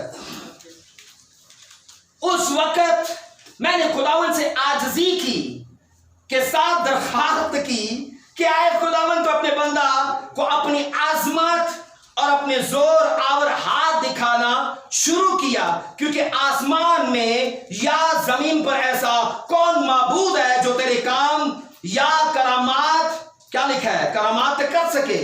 सो मैं तेरी मिन्नत करता हूं कि मुझे पार जाने दे, कि मैं उस अच्छे मुल्क की को जो यरदन के पार है, उसने कहा, उस खुशनुमा पहाड़ और लुबनान को देखूं। खुदा ने क्या बोला, लेकिन खुदावन तुम्हारे सबब से मुझसे नाराज था, उसने मेरी ना सुनी और बल्कि मुझसे कहा बस, इस टॉपिक पे गल नहीं करनी पाई। कहा बोलो, ऐसा लिखा है? ओ बोलिए ना भाई, लिखा है ऐसा? खुदा ने कहा इस मजमून पर बात कर, न कर मुझसे। कहा तेरी खता भुलाई ना जाएगी, तेरी खता भुलाई ना जाएगी। और मैं आज ये प्रूफ करूंगा, टाइथ ना बोना ऐसा गुनाह है जिनका हिस्सा नरक में है। आप बाइबल के अंदर ये साफ पढ़ लो, ठगबाजों की, आप सोचते हो ठगबाज वो खुदा की बादशाही के वारिस होंगे? बोलिए होंगे। और लिखा है तुम हदी और दाई यकी में क्या करते हो? बोलिए ना। जिन्हें नहीं देंगे उधर झाक के बोलेंगे ना, ते खुल के बोलो, ताकि आइंदा हम इन चीजों को अपने लिए सवार पाए। बाइबल मुकद्दस के अंदर ये साफ लिखा है, खुदावन से लिखा है, मूसा ने कहा मुझे जाना है, 40 साल स्टडी हो गई मेरी पूरी, अब एग्जाम देने दे मुझे इस टेस्ट को पास करना है। खुदा ने कहा इस मजमून पर कभी बात नहीं करेगा तू मुझसे, क्योंकि तू मरेगा, पार नहीं जाएगा। तेरा स्पिरिचुअल सन, उसने कहा, इस फाउंडेशन को आगे लेके जाएगा। याद रखिए, स्पिरिचुअल सन और स्पिरिचुअल फादर की क्या पहचान है। आपको स्पिरिचुअल फादर की ब्लेसिंग्स, वो ग्रेस, वो गिफ्ट्स आगे लगते हैं उनके सन्स के अंदर। और आप पढ़ोगे, साफ लिखा है कि मूसा ने यशवा के ऊपर हाथ रखे थे, और लिखा है उसके सबब से उसके अंदर विजडम था, विजडम की रूह थी। आमीन। तो रूह तो सब में थी, लेकिन उसके लिए स्पेशली लिखा है कि उसके अंदर विजडम की रूह थी, क्योंकि मूसा ने जाने से पहले उन चीजों को ट्रांसफर किया था, इंपैक्ट किया था, और ब्लेसिंग्स को और ग्रेस और अनॉइंटिंग को आगे ट्रांसफर किया। खुदा, याद रखिए, अब मूसा खुद सवाल करता है, खुदा इस मिशन को जो मैंने शुरू किया है तकमील कौन बख्शेगा, क्योंकि तू तो मुझे मार देगा। खुदा ने कहा तेरा सन मुझे नजर आता है। मैं आपको गारंटी देता हूं, खुदा गिफ्टेड लोगों को नहीं चुनता, खुदा, याद रखिए, टैलेंटेड लोगों को नहीं चुनता, खुदा अनॉइंटेड लोगों को नहीं चुनता, खुदा फेथफुल लोगों को चुनता है। आमीन। आप बाइबल में यशवा की स्टडी करके देख लो, अगर मूसा पहाड़ पर है, 40 दिन बिना खाए वो वेट कर रहे वहां पर, अगर मिला भी तो जंगल का ही मिला। और बाइबल कहती है अगर मूसा मिनिस्ट्री करने के लिए गया तो यशवा उसके खाने में उसकी चीजों की हिफाजत करता है। और बाइबल मुकद्दस के अंदर यशवा की जो सिफ्त है, लिखा पूरी पैरवी करने वाला। हालेलुया। किस किस की? बाइबल साहब कहती है खुदा और मर्दे खुदा की। हम कहते हैं खुदा दी तो करांगे भाई, पर पादरी ने नहीं बढ़ दी, पादरी ना आपा नहीं चल सकते। और याद रखो, मैं आपको ये समझाना चाहता हूं, अगर खुदा को देखना है कहां देखेंगे? कहां देखेंगे? मैं और आप है ना, खुदा के ममसू है जो समाज में खुदा को दिखाते गए। और मूर्ख और बेवकूफ वो लोग हैं जो खुदा के लोगों की इंसल्ट करते गए। इस सीक्रेट को लिख लो और अपने पल्ले बांध लो, जिस घराने और जिस परिवार के उल्टे दिन शैतान ने करने होते गए उसे उभारता है। चल बोल किसी पादरी के खिलाफ, चल बोल किसी ममसू के खिलाफ। आपको क्या लगता है शहद की मक्खियों से चिढ़ना, बैर लेना आसान है? वो आसान नहीं है। अनॉइंटिंग से बैर लेना और डेंजरस है। याद रखो, आज रिजल्ट नहीं है, कल जरूर आएंगे। आमीन। कल जरूर आएंगे और आपकी वो सिमटी चीजें फिर बिखरती नजर आएंगी। इसलिए बाइबल मुकद्दस ये कहती है, उस जमाने में मूसा के साथ अनॉइंटेड लोग थे, गिफ्टेड लोग थे, लेकिन बाइबल कहती है फेथफुल सिवाय यशवा के नहीं था। आमीन। आज इन्हीं में से खुदा यीशुआ के लोगों को चुनने जैसा, ऐसे ही लोग उसे चाहिए। इसीलिए गली मोहल्लों में निकला वो कि यीशुआ के जैसे लोग उसे चाहिए, उसके काम को आगे लेकर जाएं। मत्ती में पढ़ लो, कहता है आओ मैं तुम्हें आदमगीर बनाऊंगा। फिर मत्ती जाकर कहता है हुण भाई जाओ। मेंबर में और डिसाइपल में यही तो फर्क है। मेंबर बनना है कि डिसाइपल बनना है? क्या बनना है? तो मेंबर 40 साल बाद भी मेंबर ही होगा। डिसाइपल नहीं रहता, फिर उस्ताद बनता है। आमीन। आज नहीं है मेरा मेंबर है और तेरा मेंबर है, ते मेंबर नु पूछ लो भावे 40 साल दा दुआ भी ना भावे आंदी हो, जो पूछो तो हमारे बाप ही शुरू कर दे या सलाम मरियम शुरू कर दे, है ना। और डिसाइपल की बाइबल बात करती है और डिसाइपल टीचर बनता है। और यहां मैं आपको कह रहा हूं, आज हमारे जो रवाज है और मेंबर से कभी बाइबल बात नहीं करती, बाइबल डिसाइपल से। और याद रखिए मैं आपको कह रहा हूं, यीशुआ एक ऐसा डिसाइपल था, ऐसा ऑनर करता है मर्द खुदा का। और लिखा है उसकी पोजीशन का, लिखा है उसे इतना ख्याल था एक जगह पर नबूवत करने लगे, आगे मूसा को कहता है उन्होंने मना कर, ये तेरा काम है भाई, है ना। उसकी उसे पोजीशन की इतनी फिक्र है, उसे उसके रुतबे की इतनी फिक्र है कि ये ग्रेस तेरा ही है, ये अथॉरिटी तेरी है, ये गिफ्ट मेरा, दूसरे क्यों कर रहे हैं। मैं आपको कह रहा हूं बाइबल के अंदर ये लिखा है, मूसा बाइबल कहती है खुदा से कह रहा मुझे इस मिशन को आगे लेके जाने वाला चाहिए। वो मिशन जो आज से 10 साल पहले, 8 साल पहले, 5 साल पहले मैन ऑफ गॉड के ऊपर है, मैन ऑफ गॉड के ऊपर है, आप में से किसी के ऊपर है। आप ये नहीं चाहोगे वो रुक जाए, वो ब्लॉक हो जाए, खुदा चाहता है वो जारी रहे। कहते हैं आओ, और मत्ती के आखिर में कहता है जाओ और दुनिया को ये तालीम दो। Hallelujah, hallelujah. हम बाइबल के अंदर ये पढ़ते हैं यीशुआ का चुनाव अनॉइंटेड हुआ तब हुआ, बाइबल क्या कहता है गिफ्टेड हुआ। और मैं कहता हूं फेथफुल लोग हो चाहे गिफ्टेड ना हो, वो खुद ही गिफ्टेड कर लेता है। दोनों की खिदमत क्रास में है। बाइबल कहती है पतरस और पालूस, आमीन।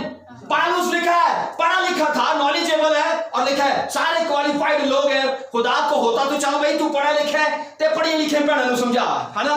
तो पतरस अनपढ़ है तो कहता है चल भाई तू अनपढ़ भरावां, क्योंकि भरावां को टाइम नहीं होता बहुता पढ़ने का ना। तो कहता इनको सिखा। बाइबल मुकद्दस के अंदर याद रखिए दोनों की खिदमत ऑपोजिट है। आमीन। पतरस को कहता है तू पढ़े लिखों को सिखाएगा, और पालूस को कहता है चल ये केजी वालों को तू सिखाएगा। और दोनों अपनी काबिलियत से नहीं कर सकते, क्योंकि एक पढ़ा लिखा वो लोग हैं जो यीशु मसीह को उलझा रहे, सवाल पर सवाल, सवाल पर सवाल। और बाइबल कहती है पतरस को मसीह ने कहा तू इनको सिखाएगा।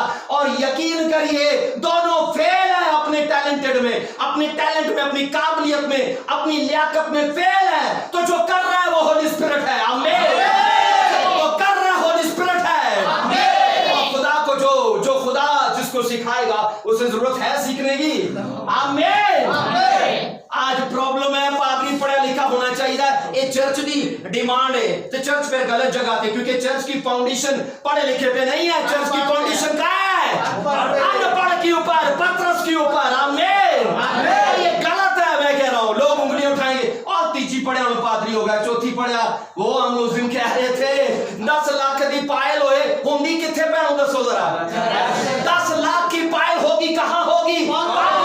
10 रुपए की बिंदी होगी कहां होगी? माथे पे की होगी। आमीन। की कॉलिंग डिपेंड करती है।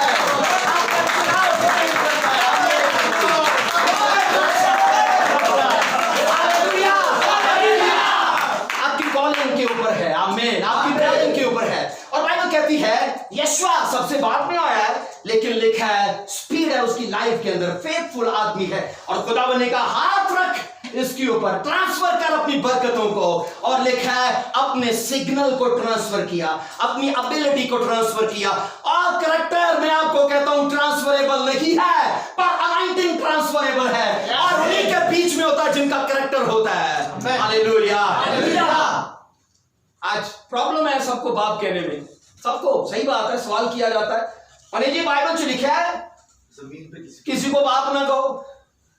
पादरी दी कोई स्पिरिचुअल प्रॉपर्टी नहीं होती, पर फादर दी होती। याद रखो पास्टर की कोई स्पिरिचुअल प्रॉपर्टी नहीं है।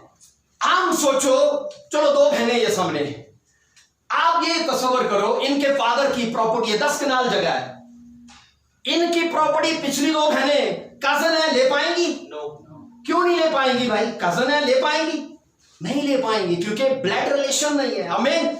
ब्लड रिलेशन नहीं है, डॉक्टर्स नहीं है, और एक वो फादर जो स्पिरिचुअल फादर है, 40 साल 100 साल चल के खुदा के साथ ग्रेस अनॉइंटिंग ब्लेसिंग्स, उसने एक ऐसी स्पिरिचुअल प्रॉपर्टी का स्ट्रक्चर खड़ा किया है। और मुझे बताइए, पादरी पादरी कहने वाले अच्छे जाएगा या फादर फादर कहने वाले अच्छे जाएगा? मैं आपको कहता हूं, अगर फिजिकल प्रॉपर्टी के हकदार डॉटर्स और सन्स हैं, स्पिरिचुअल प्रॉपर्टी के भी हकदार डॉटर्स और सन्स हैं। हालेलुया। और ये भेद अगरचे कैथोलिक वालों को पहले आ गया था, हमें बाद में आया, लेकिन तो भी मैं आपको यकीन दिलाता हूं ये प्रॉपर्टी स्पिरिचुअल जाती है सन्स के अंदर। और ये मुझे बताइए, यीशु चर्च मेंबर था कि उसका सन्स था? क्या सन था? सन था उसका, और रात दिन उसके साथ है। खुदा कहता है ले हैंड कर इसके ऊपर। मसा ट्रांसफर होता है ले हैंड करने से, पर हो आगे करेक्टर, क्योंकि करेक्टर ट्रांसफर नहीं होता, मसा ट्रांसफर होता है। और बाइबल मुकद्दस के अंदर ये पढ़ते हैं, सुनो अब असल नुक्ते पे आएंगे। थके तो नहीं बोलिए चलो फिर अगे आओ मेरे नाम। आमीन। अस्तिस्ना 34 को देखो मेरे साथ। आमीन। अस्तिस्ना 34 की पहली आयत को पढ़ेंगे। हालेलुया। और मूसा मोआब के मध्यान से कोए नबुआ के ऊपर पसगा की चोटी पर जो यरीहो के मुकाबिल है चढ़ गया, और खुदावन ने जलाद लिखा है, जलाद का सारा मुल्क, दान तक लिखा है, नफ्ताली का सारा मुल्क, और इफ्राइम और मनस्सी का वो मुल्क, और यहूदा का सारा मुल्क लिखा है पीछे समुद्र तक। 3 वर्ष में लिखा है जनूब का मुल्क और वादी यरीहो जो खुरमों के शहर, खुरमों का शहर है, उसकी वादी का मैदान सुगर तक उसको दिखाया। और खुदावन ने उसे कहा यही वो मुल्क है जिसकी भागवत मैंने इब्राहिम, इसहाक और याकूब से कसम खा कर कहा था, इसे मैं तुम्हारी नस्ल को दूंगा। सो मैंने ऐसा किया, तू इसे अपनी आंखों से देख ले। पर तू लिखा है फिर कहा पार जाने ना पाएगा, पार जाने ना पाएगा। वो डिमांड कर रहा है, खुदा चाहिए, पार जाना चाहिए मुझे। खुदा ने कहा पहाड़ी पर चढ़, वो वसी रकबा देख ले जो इब्राहिम, इसहाक और याकूब की नस्ल को मैं देने वाला हूं। और बाइबल कहती है मूसा, आगे लिखा है वो वफात पा गया। हमें मूसा फादर ने कहां पर खत्म किया काम? उस पहाड़ के करीब।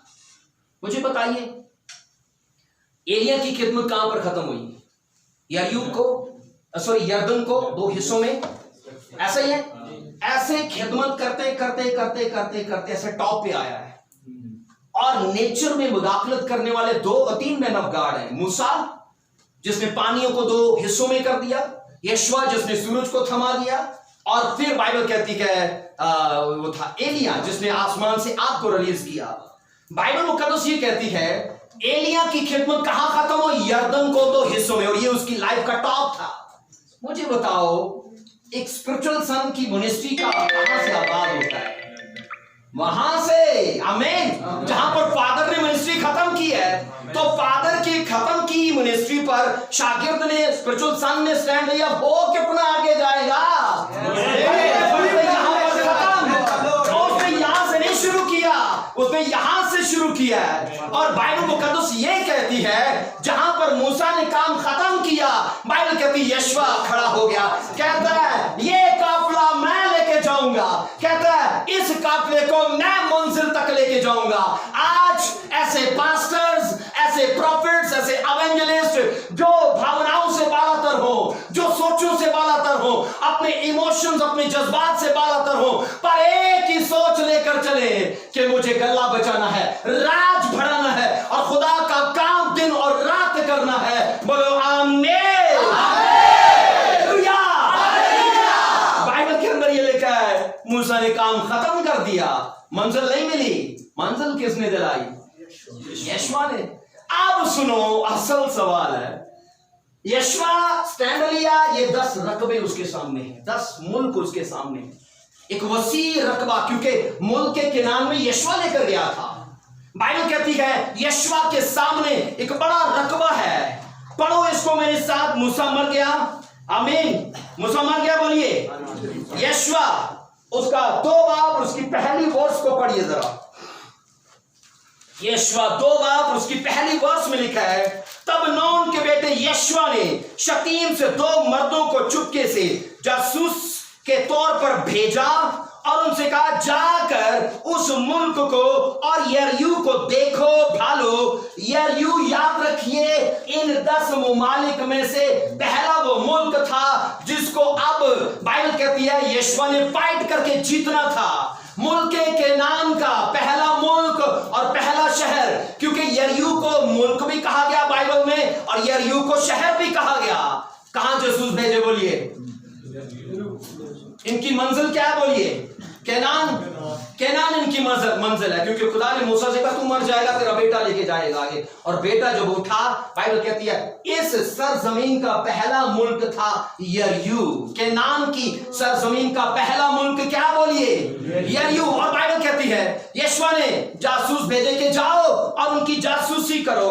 और बाइबल कहती है वो राहब बादशाह के घर में चले गए और उसने पूरी डिटेल उनको बता दी और वो वापस आए। और बाइबल मुकद्दस के अंदर ये पढ़ते के सुनिए, हर प्रोफेसी आप क्या बोलते हैं विदाउट इंस्ट्रक्शन है? क्या यकीन करते हो आप कि प्रोफेसी अकेली प्रोफेसी है, विदाउट इंस्ट्रक्शन है? हर वो मेडिसिन अगर हदायत के साथ है तो प्रोफेसी भी इंस्ट्रक्शंस के साथ है। खुदावन ने ये डिक्लेयर किया इब्राहिम के ऊपर, ये मुल्क में ये सरजमीन दूंगा, ये प्रोफेसी थी, ये प्रोफेसी दी इसहाक को। और बाइबल कहती है ये प्रोफेसी दी आगे याकूब को। इन नबूवतों की तकमील बनने जा रहा था मूसा, लेकिन खता करके बाइबल कहती है प्रोफेसी से हट गया। और वचन ये कहता है इन सारी नबूवतों को अब तकमील देने वाला बोलो यशवा, बोलो यशवा। और बाइबल के अंदर ये लिखा है अब एक इंस्ट्रक्शन भी दी गई है। प्रोफेसी अपने आप काम नहीं करती है, इंस्ट्रक्शन फॉलो करो, प्रोफेसी आपको फॉलो करेगी। आमीन। मैंने कहा इंस्ट्रक्शंस फॉलो करो, प्रोफेसी आपको फॉलो करेगी। हम नबूवतें लेके चल रहे हैं और मैं कहता हूं नबूवतें अकेली काम नहीं करती, वर्क करो इंस्ट्रक्शंस के ऊपर और प्रोफेसी वो खुद अट्रैक्ट करती हैं। आमीन। और बाइबल के अंदर ये लिखा है, अब सुनो इंस्ट्रक्शंस क्या थी, सुनो। यशवा 6 बाब 18 और 19 आयत को पढ़िए। 6 बाब 18 और 19 वर्ष को पढ़िए। 6 बाब 18 और 19 वर्ष को कोई पढ़ेगा मेरे लिए? और तुम बहरहाल अपने आप को महफूज की हुई चीजों से बचाए रखना, ऐसा हो कि उनको मखसूस करने के बाद तुम किसी मखसूस की हुई चीज को लो और यूं इस्राएल के खैमागाह को लांती कर डालो और उसे दुख दो, यानी सब चांदी और सोना और वो बर्तन जो पीतल और लोहे के हों खुदावंद के लिए मुकद्दस हों। आमीन आमीन। पिछले सरमन को भूलना मत। याद है पिछले सरमन में लूट का माल क्या क्या था, किसके लिए था बोलिए? पहले आपस में बांटना है ना, दूसरा किसको देना है, तीसरा किसको देना है, चौथा किसको देना है। अब टोटल रोल ही चेंज खुदा ने कर दिया। मैं हैरान था, क्या बाइबल 2 बातें बोलती है कि खुदा इंस्ट्रक्शंस दे और बाद में मुकर जाने नहीं पाई? हाँ, हम ऐसा कर सकते हैं, वादा करूं कि भाई ऐसी कम करिए और अगर प्रॉफिट हुआ तो 5 लाख तेरा और 5 लाख मेरा। मैं ये कर सकता हूं उसके 5 लाख खा जाऊं, उस कानून को चेंज कर दूं, जो स्टाम्प हुआ था उसे फाड़ के मुकर जाऊं। खुदा ऐसा करेगा बोलिए? मैं कह रहा हूं खुदा ने कहा गिनती में इस्तिस्ना में ये लूट तुम्हारी है, मेरा कुछ नहीं, तुम लूटो इसे। और जब लूटा बाद में हदायत दी, कहा अब ऐसे करना, तुम देना। उसने कहा पहले बराबर का बांटना, फिर लावी को काहिन को, बाद में कहा ये तुम्हारा। और बाइबल मुकद्दस के अंदर ये पढ़ते हैं उन सारे कवानीन को मद्देनजर रखते हुए अब यशवा उठा है और इन 10 ममालिक पर अटैक करने के लिए वो तैयार है। और मुल्क के नाम के सरजमीन का पहला इलाका, और बाइबल कहती खुदा मुकर गया, कहता नहीं भाई सोना चांदी नहीं लेना, है ना? ऐसा है कि नहीं बोलिए? तो क्या रास था बोलिए? सोना चांदी तो नहीं है भाई, और कोई रुपया पैसा नहीं लेना। हालांकि पिछले कवानीन तो ये सारे थे, पढ़ा के नहीं बोलो, इत्तेफाक करते हो कि नहीं? क्या बाइबल 2 बातें बोलती है, क्या कर वो फिर मुकर जाए? ऐसा खुदा बोलिए ऐसा है? तो कोई तो भेद है, फिर कोई तो भेद है। मैंने कहा मूसा मर गया, वादा के मुल्क में नहीं लेके गया, और यीशुआ उठा और पहला मुल्क यरीहो उसके सामने है और वो अपनी फौज को भेजता है और लेकर जासूस भेजे, उसने जासूसी कर ली। अब खुदा ने साथ ही हदायत ये जोड़ दी कि नहीं भाई सोना चांदी ताड़ा नहीं, कोई माल मवेशी मत लेना। और क्या लिखा है, अकन ने क्या किया था, अकन ने उस कानून को फॉलो किया था कि लूट हमारी है। तो क्यों मारा खुदा ने उसे? सवाल है, क्यों मारा खुदा ने उसे? बोलिए मुझे बताइए। जो मैंने हवाला जात दिए, अकन उनको फॉलो कर रहा था कि नहीं कि लूट हमारी है? किन किया लूट भाई है बताइए ना। लूट हमारी है, यह हमारा हक है और हमेशा लूटने वाले का, हमेशा जीतने वाला का वो अजर ठहरते थे। और मैं इस वाकया को बढ़ते पढ़ते हक्का बक्का हो गया कि खुदावन मूसा तो मर गया और यीशुआ उठा ताकि उन मुल्कों को पता करे और पहले मुल्क पर उसने अटैक किया और तूने फट से कानून चेंज कर दिए। तो क्या खुदा तू उन कवानीन को जो तूने पहले दिए मुकर गया? तू मुकरने वाला खुदा नहीं है, तू कोलो और वादों का सच्चा खुदा है। बोलो आमीन। तो कोई तो भेद था, खुदा ने कहा ये तू ले नहीं पाएगा। गिनो मुल्क कितने हैं? 10। कितने मुल्क हैं? 10। ए 80 याद रखो जेड़े आखिरी देने हैं, ये 80। खुदा ने क्या मुल्कों की विदायगी चाहिए कि क्या चाहिए? कंट्रीज की भी तायत चाहिए। उसने कहा 10 मैंने तुम्हें दिए। बोलिए 10 किसके हैं? उसने कहा साफ लिखा है अगर 10% मैं तुम्हें दे रहा हूं तो उसमें से 1% मेरा है। खुदावन ने कहा ये 10 मुमालिक की लूट तुम्हारा वेट कर रही है और फट से कानून चेंज नहीं किए। वही शरा, वही कानून दायकी का यहां पर लागू किया कि पहले मेरी दायकी निकालनी है लूट के माल की। हम ऐसे निकालते हैं, अच्छा साहब हो गए तो चलो दे दो, इड़ा बच गया है। लेकिन बाइबल मुकद्दस ये साफ कहती है मुल्क केनान की सरजमीन की तायत किसने ली? बोलिए खुदा ने। हालांकि अकन फॉलो कर रहा था पुराने नियम को, पुराने कवानीन को कि भाई खुदा ने कहा लूट का माल में तुम्हारा है, उसने कहा बराबर बांटो, फिर कहा इनको फिर मुझे, और कहा लेकिन जब यहां पर यरीहो की बात आई है खुदा ने कहा कुछ भी नहीं लेना, ये सब मेरा है। खुदा क्या समझा रहा है? क्या समझा रहा है? मैं आपको कहता हूं इन वाकयात के अंदर हमें टाइट देने का वो रूल खुदा समझा रहा है, उजागर कर रहा है। बहुत सारे लोग बोलते हैं दायकी मूसवी है, कितने इत्तेफाक करते हैं दायकी मूसवी है? दायकी मूसवी नहीं है।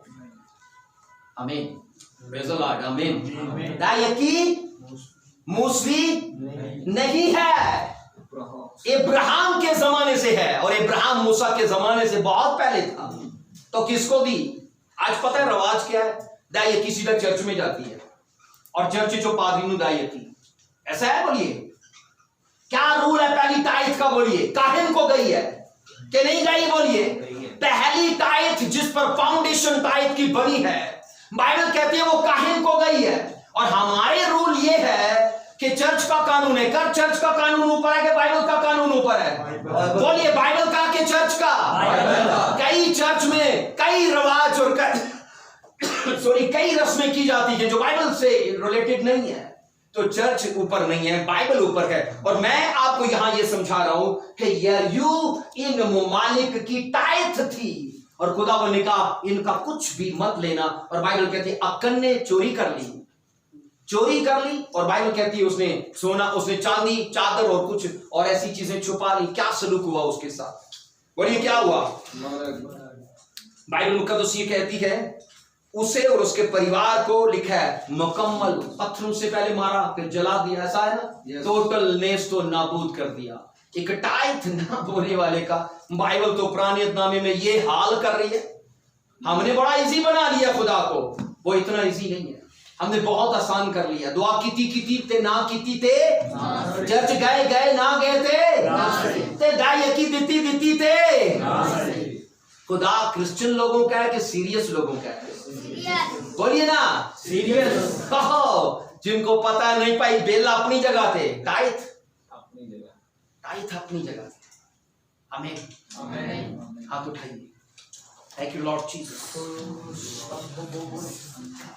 एक वर्ष हमें मिलती है करूब 34:6 में खुदावंद उसके आगे ये पुकारते हुए गुजरा।